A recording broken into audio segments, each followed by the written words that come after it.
آپ نے اپنے بیٹے امام باقر علیہ السلام سے فرمایا کہ 5 آدمیوں سے دوستی نہیں کرنی چاہیے۔ فاسق سے، کیونکہ وہ تمہیں ایک لقمہ یا اس سے کم پر بیچ دے گا، کیونکہ وہ لالچ اور طمع کرنے والا ہے جو لقمہ کے حصول کے لیے تمہاری قیمت لگا دے گا۔ جھوٹے شخص سے بھی دوستی نہ کرنا، کیونکہ وہ شراب کی مانند ہے، قریب کو بعید اور بعید کو تم سے قریب کر دے گا۔ بخیل اور کنجوس سے بھی دوستی نہ رکھنا، کیونکہ وہ تمہیں اپنے مال سے اس وقت کاٹ دے گا جبکہ تم کو اس کی بہت زیادہ ضرورت ہوگی۔ احمق سے بھی میل جول نہ رکھنا، کیونکہ وہ تمہیں نفع پہنچانے کی بجائے نقصان پہنچا دے گا۔ قلہ رحمی کرنے والے سے بھی میل جول نہ رکھنا، کیونکہ میں نے اسے اللہ کی کتاب میں معلوم پایا ہے۔ چنانچہ قرآن پاک میں ہے، جو شخص ہمارے یعنی اہل بیت رسول اللہ کے ساتھ اللہ کی رضا کے لیے محبت کرتا ہے، قیامت کے دن جب کوئی سایہ نہیں ہوگا تو اللہ تعالیٰ اس کو اپنی رحمت کا سایہ عطا فرمائیں گے، اور جو ہمارے ساتھ اس لیے محبت کرتا ہے کہ آخرت میں جنت ملے، اللہ تعالیٰ اس کو جنت فرمائیں گے، اور جو شخص ہمارے ساتھ کسی دنیاوی غرض کے لیے محبت کرتا ہے اللہ تعالیٰ اس کو وسیع اور رزق عطا فرمائیں گے۔ آپ فرمایا کرتے تھے، اے خدا میں اس سے تمہاری پناہ مانگتا ہوں کہ لوگوں کی نظر میں میرا ظاہر اچھا ہو جائے اور باطن بگڑ جائے۔ بعض لوگ خوف کی وجہ سے عبادت کرتے ہیں، یہ گویا غلاموں کی عبادت ہے۔ بعض جنت کی طمع میں عبادت کرتے ہیں، یہ گویا سوداگروں کی عبادت ہے۔ کچھ ایسے بھی ہیں جو محض خدا کے لیے عبادت کرتے ہیں، یہ آزادوں کی عبادت ہے۔ مومن وہ ہے جو اپنا علم اپنی عقل میں سمو چکا ہے، سوال کرتا ہے کہ سیکھے، خاموش رہتا ہے تاکہ سوچے سمجھے اور عمل کرے۔ وہ شخص کیسے تمہارا دوست ہو سکتا ہے جب تم اس کی کوئی چیز استعمال کر لو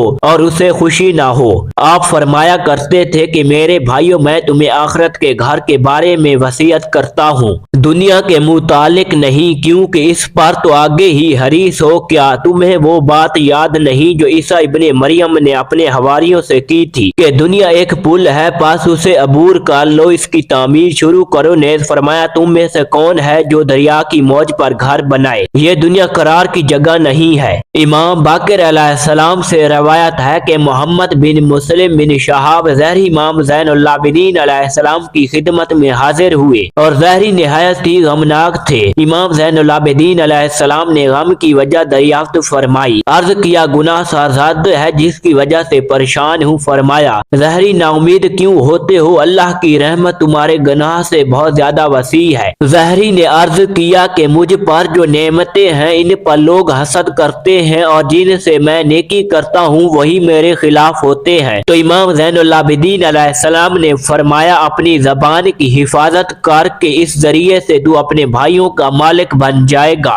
ظہری نے کہا کہ میں ان کے ساتھ احسان کرتا ہوں۔ امام نے فرمایا، ظہری تم بہت دور چلے گئے ہو، ان چیزوں کے ذریعے اپنی اوپر اترانے سے بچو۔ اے ظہری، جس کی عقل کامل نہ ہو اس کی ہلاکت ظاہر ہے۔ اے ظہری، تم پر لازم ہے کہ تم مسلمانوں کو اپنے گھر کے افراد کی طرح سمجھو، بڑوں کو اپنے باپ کی جگہ، چھوٹوں کو اولاد کی جگہ، اور ہم عمروں کو اپنے بھائیوں کی جگہ۔ اگر تمہارے دل میں یہ بات آئے کہ تم میں فلاں کی نسبت برتری ہے تو تم غور کرو، اگر وہ فلاں تم سے بڑا ہے تو کہو کہ وہ مجھ سے ایمان اور عمل صالح میں سبقت کر چکا ہے، لہذا وہ مجھ سے بہتر ہے۔ اگر وہ تمہارا اہم اثر ہے تو خیال کرو کہ مجھے اپنا یقین ہے، اور اس معاملے میں شک ہے تو پھر کیا حق ہے؟ آپ لوگوں کو فرمایا کرتے تھے کہ تمہارے لیے ہر آدمی کے پاس بیٹھنا جائز نہیں ہے، کیونکہ قرآن پاک میں ہے، یاد آنے کے بعد ظالم لوگوں کے ساتھ نہ بیٹھو اور نہ ہی جائز ہے۔ قرآن پاک میں ہے، جس کا تجھے علم نہیں اس کے پیچھے نہ پڑ۔